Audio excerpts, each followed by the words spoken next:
One of the true highlights of my 51 years of ordained ministry in the ELCA was my experience and relationship with the Lutheran Church in Tanzania, the Masama Secondary School for Girls, in the southwestern diocese of the Evangelical Lutheran Church in Tanzania. It all began in 1996 when John and Kellyanne Burbidge asked me to contact the ELCA Office of World Missions to find a location for them to volunteer for a year in an ELCA mission field. My contact resulted in the Burbidge family moving to Tanzania for what was to be a year in a remote village as teacher and trainers. The year was cut short when their sons were exposed to rabies, but upon their return, John informed me that he and Kellyanne would return and I would go with them. Sure enough, Becky and I did become a part of the first mission trip to Masama Secondary School for Girls in 2000.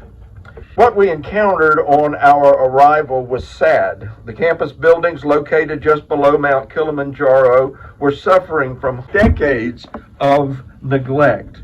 But we also encountered the faces of eager students and a dedicated staff who worked side by side with us as we painted and refurbished a classroom building which had not seen a paintbrush in 40 years. After 6 days of hard work, our group of 26 finished the project. What did those 6 days accomplish? Aside from the work being successfully completed, we developed lasting friendships with students, faculty, and staff working beside us. But most importantly, a relationship between Masama School and St. Matthew's has grown over 22 years into a partnership of progress and success, both for the school and for her many students. Their lives have been impacted in ways that cannot be measured.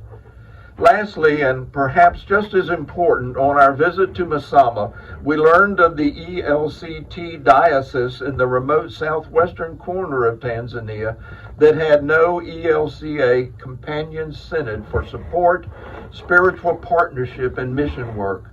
That diocese, the Southeastern Diocese, is now partnered with the South Carolina Synod, a relationship that has resulted in numerous mission trips to the remote diocese for medical, dental, construction, and many other points of shared ministry.